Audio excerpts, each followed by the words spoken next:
Hello friends, अर्थ, air, water, fire, space, ये 5 element हम जानते हैं। ये ओवरऑल जो क्लासिफिकेशन है वो एंशंट इंडिया में ये 5 एलिमेंट्स ही मानते हैं। वैसे केमिस्ट्री में आप जानते हो कि एलिमेंट्स 5 नहीं होते, 100 से ज़्यादा होते हैं। और लेबोरेटरी में भी हम एलिमेंट क्रिएट कर सकते हैं जो कि रेडियो एक्टिव होते हैं, क्योंकि यूरेनियम 92 के बाद सारे एलिमेंट जो हैं वो रेडियो एक्टिव हैं और वो अनस्टेबल होते हैं, उनमें रेडियो एक्टिव डिके होता रहता है। खैर, उसकी कोई बात नहीं है। तो अर्थ, स्पेस, एयर, फायर, वाटर, ये क्या है? वाटर को प्योर आप कर लोगे आसानी से प्योरीफायर से या डिसैलिनेशन प्लांट से। हम जो है वो सी का वाटर भी प्योर कर सकते हैं, पोर्टेबल वाटर बना सकते हैं। ठीक है, टेक्नोलॉजी इज़ प्रेजेंट और हम कर भी रहे हैं वाटर को प्योर, क्योंकि बगैर प्योर करे वाटर आप पी नहीं सकते। तो ये बात हुई वाटर की। उसके बाद में एयर प्योरीफायर्स हैं। प्लांटेशन करो, ट्री लगाओ, एयर प्योरीफाई हो जाएगी। ठीक है, अब बात आती है अर्थ की। तो अर्थ में क्या है कि अर्थ जो है वो जो सॉइल पोल्यूशन है या जो और एलिमेंटल लेवल पर जो पोल्यूशन है उसको कंट्रोल करके अर्थ को जो है कॉन्टीन्यूसली हम लोग जो है वो कोशिश कर रहे हैं कि वो साफ़ हो जाए, पोल्यूशन कम हो जाए, तो अर्थ वाला एलिमेंट हमारा ठीक हो जाएगा। फायर जो है वो कभी ख़राब होती नहीं है, क्योंकि आप जानते हैं फायर जो है कंबुशन है और फायर अपने आप में जो है प्योर है। तो फायर एलिमेंट हम अपना कैसे ठीक करते हैं? जब हम आरती करते हैं, आपने देखा होगा हिंदू ट्रेडिशन में आरती की जाती है, मुस्लिम ट्रेडिशन में अगरबत्ती का प्रयोग होता है या धूप बत्ती का प्रयोग भी हिंदुओं में होता है, और पारसियों में अग्नि की पूजा ही होती है, वो तो आप जानते ही हैं। ठीक है ना। और क्रिश्चियंस में कैंडल का यूज़ होता है। तो फायर वॉश करते हैं वो अपने ऑरा को आरती के थ्रू। तो देखा होगा आपने, जब आरती करते हैं तो उसको क्लॉक वाइज और फिर एंटी क्लॉक वाइज रोटेट करते हैं। इस तरीके से फायर में अपनी वहाँ पर फायर वॉश के थ्रू अपने आप का जो है वो ऑरा बैलेंस करते हैं। ठीक है, तो ऑरा बैलेंसिंग इज़ इम्पॉर्टेंट। ये फायर हो गई। अब बात आती है स्पेस की। How we can balance space element. Space कह लो या ईथर कह लो, ठीक है, कुछ भी बोल लो। स्पेस को कैसे हम कर सकते हैं ठीक? और जब हमारा स्पेस एलिमेंट ख़राब होता है ना, तभी हमारी जो है वो सीवियर हेल्थ प्रॉब्लम होती है। क्योंकि सीवियर हेल्थ प्रॉब्लम का मतलब क्या है? सीवियर हेल्थ प्रॉब्लम का मतलब ये है कि आप वेजिटेटिव स्टेट पे हैं, you can not walk, you can not move. उसी को ही हम सीरियस इलनेस बोलते हैं। अगर आप वॉक कर रहे हो या आप मोशन कर रहे हो, ठीक है, अपना एक्सक्रीशन करने जा सकते हो, तो फिर उसको वेजिटेटिव स्टेट नहीं बोला जाता है। वेजिटेटिव स्टेट का मतलब ही यही होता है कि यू आर ऑन बेड।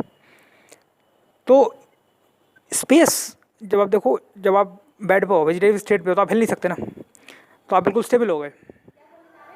तो जब हम स्टेबिलिटी जब आती है और हम मूव नहीं कर सकते, उसी को हम बोलते हैं कि स्पेस एलिमेंट हमारा काम नहीं कर रहा है।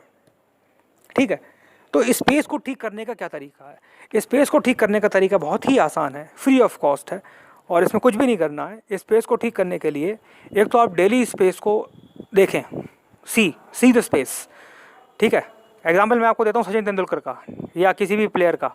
सेंचुरी मारी या कोई एग्ज़ाम पास किया किसी भी स्टूडेंट ने, या कुछ भी हुआ, तो बस ऊपर नज़र जाती है। तो वो नज़र जो है वो स्पेस को देखने की होती है। तो फर्स्ट सी द स्पेस, ये आप कर सकते हैं, बहुत आसान है, और कुछ नहीं करना है, केवल देखना है। दूसरा तरीका क्या है? दूसरा तरीका ये है कि आप बिल्कुल स्टेबल हो जाओ, don't move, do not move, बिल्कुल स्थिर, जस्ट कोई मोशन नहीं होना चाहिए। आप ये बैठ के भी कर सकते हो, बैठ के आपकी स्पाइन ठीक रहेगी, तो चेयर पे बैठ सकते हो या फिर आप ग्राउंड पे बैठ सकते हो। ठीक है, तो चेयर पे बैठ जाओ तो आपको ज़्यादा आसानी से कर सकते हो। तो अब मोशन नहीं होना चाहिए आपका, आई बॉल्स भी नहीं हिलनी चाहिए आपकी, टंग भी नहीं हिलनी चाहिए। सब आपको, आपने देखा होगा सबसे ज़्यादा हमारी क्या चीज़ हिलती है मालूम है आपको? टंग और आई बॉल्स। तो आप नहीं हिल रहे हो, ठीक है। बहुत से ऐसे लोग हैं जो दिन भर बैठे रहते हैं, उन्हें तो नहीं ज्ञान प्राप्त होता है, ना उन्हें एनलाइटनमेंट मिलता है। तो एनलाइटनमेंट मिलने के लिए आपको क्या करना होगा, या कुछ सिग्निफिकेंट करने के लिए, आपकी आई बॉल्स और आपकी टंग वो भी नहीं हिलनी चाहिए, बिल्कुल भी स्टेबल। कैसे होगी? टंग को आप मोड़ लो, ऊपर कर लो, जो टंग है ना, वैसे तो जो स्ट्रेट होती है उसको आप अपवर्ड कर लो, ठीक है, ऊपर का जो सरफेस है उस पर टच कर लो तो नहीं हिलेगी। और आई बॉल्स को आप जो है वो भी आप ऊपर को लगा लो, जहाँ बिंदी लगाते हैं आईब्रोज के बीच में वहाँ फिक्स कर लो। टंग, आईब्रो, बॉडी, बिल्कुल कुछ नहीं, नो मोशन। इसको आप कितनी देर तक कर सकते हो ये आपकी कैपेसिटी है, कितना बढ़ा सकते हो ये आपकी कैपेसिटी है। इसको करके देखो आप। स्पेस एलिमेंट जब आपका ठीक हो जाएगा तो फिर जो सीरियस एलिमेंट्स हैं वो भी आपके काफ़ी क्योर हो सकते हैं, मैं ऐसा दावे के साथ कह सकता हूँ। और एलिमेंट्स के अलावा जो स्पेस की जो इंटेलिजेंस है, स्पेस की जो पावर है, क्योंकि everything is created by nothing, nothing से ही सब कुछ क्रिएट होता है। तो जो क्रिएशन है वो नथिंग से ओरिजिनेट हुआ है और नथिंग क्रिएट्स एवरीथिंग। अगर आप देखो तो ये वास्तव में ठीक बात है, क्योंकि जो भी कुछ क्रिएट होता है वो स्पेस से ही क्रिएट होता है।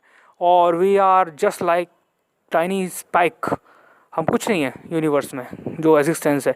96% तो हम देख ही नहीं सकते, वो तो डार्क मैटर और डार्क एनर्जी है, 4% ही तो विजिबल है, ठीक है। तो 4% विजिबल केबल है, उसी में हम लोग हैं, वही हमारा पूरा है सिस्टम। 96% जो है वो इनविजिबल है, यानी वो हमको ज़ीरो है हमारे लिए। तो ज़ीरो से ही सब कुछ आया अगर आप देखो। वैसे हम केवल 4% है, तो 4% कुछ भी नहीं होता। तो इस तरीके से आप मेडिटेट करो, स्पेस एलिमेंट को ठीक करो। फायर वॉश आप करते ही हो, सनलाइट में चले जाओ, फायर वॉश हो जाएगा आपका। या अगर आप कैंडल और ये आरती और ये धूप बत्ती, अगरबत्ती और सनलाइट इज़ इनफ, ओके। और एयर प्योरीफायर आप लगा सकते हो, प्लांटेशन कर सकते हो, वाटर, सॉइल, तो ये सारे एलिमेंट आपके बैलेंस होंगे। तो इसी से आपको जो है वो